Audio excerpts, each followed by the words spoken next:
Welcome to the Slop Temple. We pray this video helps. You begin by getting the essentials ready.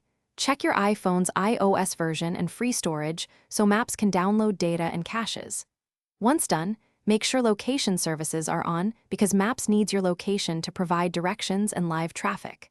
Next, sign into your Apple ID and enable Maps in iCloud so favorites and recents sync. These steps are foundational. Do them now so the app can access system services and your account for full functionality. You'll now enable the detailed features that make Maps useful. Open Settings, go to Maps, and choose Driving, Walking, or Transit as your preferred mode. This tailors route suggestions.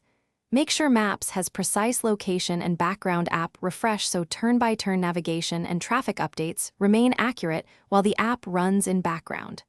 Finally, enable significant locations and location-based suggestions if you want predictive routing and personalized recommendations. These settings improve convenience, but can be toggled off for privacy. You're at the finish line. Open Maps, accept any permission prompts, and enter a quick test route to confirm voice directions and lane guidance.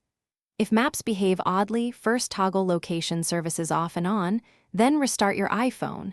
This fixes most GPS and permission glitches. If problems persist, reset network settings to clear cellular/Wi-Fi conflicts, but be aware you'll re-enter passwords. As a last step, check Apple's system status or contact support. Thanks for watching. Consider subscribing if we helped you.